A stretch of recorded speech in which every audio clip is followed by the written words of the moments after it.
For a very long time, humans have imagined what life may be like in other worlds. Thanks to the James Webb Space Telescope, the most powerful telescope in existence, that question can finally be answered. While observing the closest star system to us, Proxima Centauri, which is only 4 light-years away, scientists have noticed some peculiar anomalies from one of the planets in the system, Proxima b.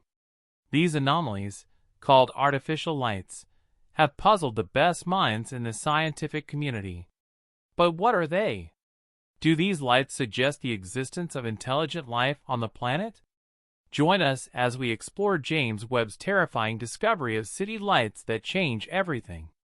The only life that we are currently aware of is on Earth. Since the beginning of civilization, people have questioned whether there is life elsewhere in the universe. To carry out such an interstellar search, American astronomers Jill Tarter and Thomas Pearson launched the Search for Extraterrestrial Intelligence (SETI) project in 1984.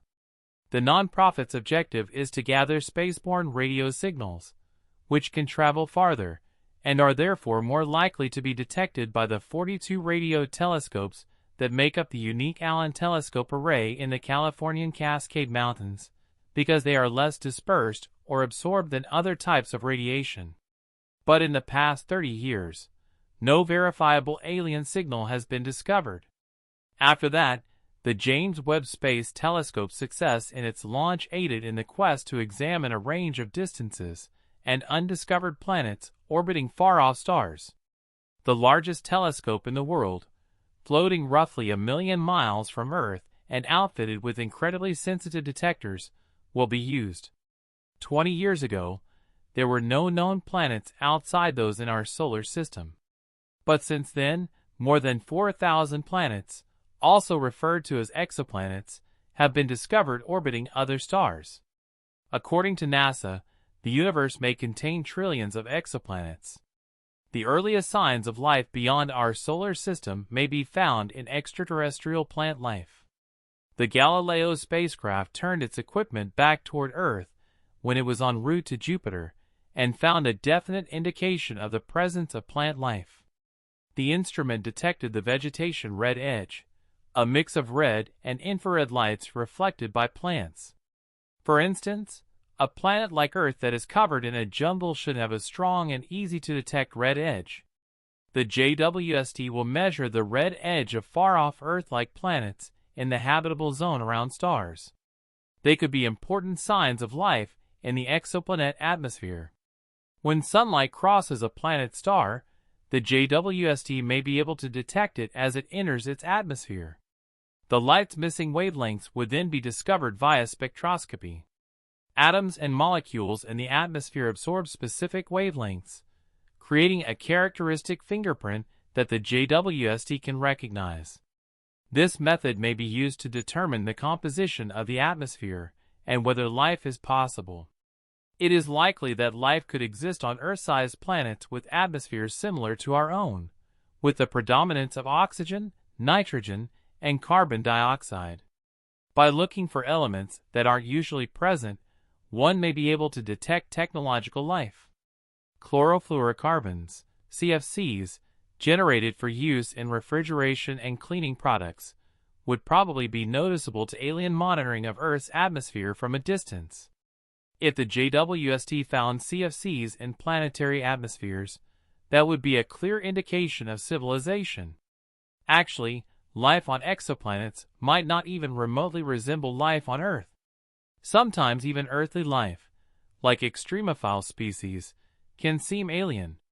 This is a group of organisms, primarily bacteria, that can endure environments where other living things would perish. But since planets like Earth are more likely to support life than planets with severe temperatures or acidic conditions, it could be a good idea to start with those first. Prime candidates could have temperatures that allow liquid water to exist on their surfaces and orbit a stable star. The classification for our Sun is a yellow G-type star. These stars are less common and typically have shorter lives in our universe. The likelihood of studying planets orbiting around red dwarf stars, which are more frequent and have lower luminosities and temperatures than the Sun is higher. There is more time for the formation of life and evolution to produce complex life forms because these stars have longer lifespans. Significantly, around 40 light-years away from Earth, the TRAPPIST-1 planetary system will be the subject of JWST's first mission. It revolves around a calm red dwarf star with 7 Earth-sized rocky planets. 3 of the rocky planets in the so-called habitable zone might have liquid water on their surfaces. The TRAPPIST-1 star, despite having a much smaller and colder mass than our Sun, radiates light that is similar to that of Earth due to the close orbit of its planets. The best chance for humans to see city lights outside the solar system is Proxima Centauri, a red dwarf star that is 4.25 light-years from the Sun and our nearest star. Proxima is about 600 times fainter than the Sun, so a planet must be 20 times closer to it than Earth is to the Sun in order for it to support life based on liquid water. In August 2016, astronomers discovered a planet with 1.3 times the mass in this habitable region, in a Goldilocks-like habitable zone where the light intensity is just right to melt water. Proxima b circles Proxima Centauri. It's possible that Proxima b is an airless, lifeless planet given that it orbits its red dwarf star, Proxima Centauri, at a distance of only 4.6 million miles. The planet Proxima b is in a close orbit that exposes it to strong solar winds that can completely destroy its atmosphere. It also provides enough sunlight for temperatures and liquid water that are similar to those on Earth. Because of its close proximity to the star, Proxima b is thought to be tidally locked, always showing the same side to the star as the Moon does in reference to Earth. Proxima Centauri is about 18% the mass of the Sun and burns far less brightly than one might anticipate. For a planet so near to its star, just 5% of the Earth-Sun distance, it may be anticipated to be a red-hot cinder.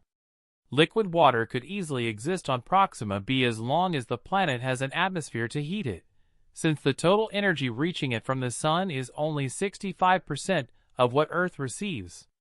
However, the planet is not especially friendly to life. It is most likely tidally locked, which means that it always faces the same direction toward the star and produces permanent day and night sides with significant temperature changes.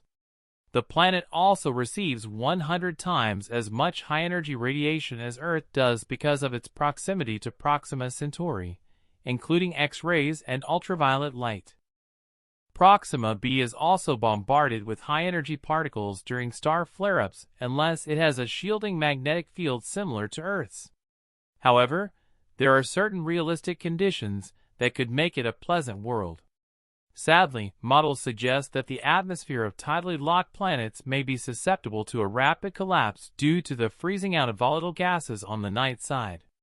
A planet's atmosphere can be replenished by volcanic activity, and for planets with strong magnetic fields, this atmosphere is less likely to escape.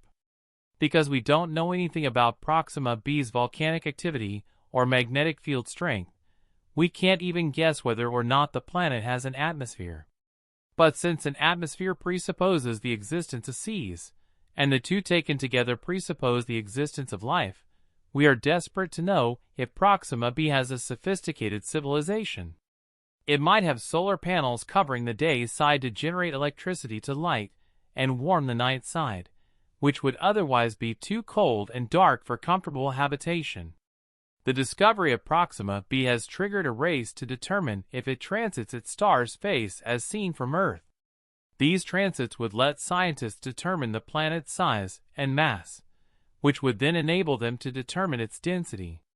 Knowing that would validate the planet's rocky makeup and provide information on the materials used to create those rocks. During a transit, starlight might disclose the nature of the planet by passing through its atmosphere, but the likelihood that the orbit will be in the right alignment for scientists to see a transit is merely 15%. The star's propensity to flare also complicates matters. Astronomer David Kipping of Columbia University says the star is tricky. As the stars, heat causes a rocky planet to absorb sunlight and radiate it as infrared light. However, rocky planets produce a distinct type of infrared radiation from stars like Proxima Centauri. Additionally, the James Webb Space Telescope was created specifically to study infrared light. Proxima B's infrared heat signature is the key to identifying the planet's atmosphere. Additionally, the infrared portion of the spectrum has a strong affinity for water. The JWST will be able to observe city lights on Proxima B's night side even if they were as faint as what our civilization currently employs on the night side of Earth. We could detect artificial illumination as long as it was constrained to a frequency band that is 1,000 times narrower than the starlight. Proxima B's day side is heavily coated with solar panels because of its unique speck edge's ability to reflect starlight. As Proxima B revolves around its star, day and night are identical with cool evening lows following daytime highs. The difference in temperature between day and night, however, depends on whether or not the planet is entirely composed of bare rock, because an atmosphere and ocean both conduct heat. In other words, if there isn't an atmosphere, Proxima B's day side and night side temperatures will differ more. In fact, since the day side will radiate all of the energy it receives from Proxima Centauri as a black body, we can calculate the precise amount of black body radiation that should be present on the night side. On the other hand, the night side will look like a frozen form of hell. If the temperature difference between day and night is less pronounced, we can infer the presence of an atmosphere.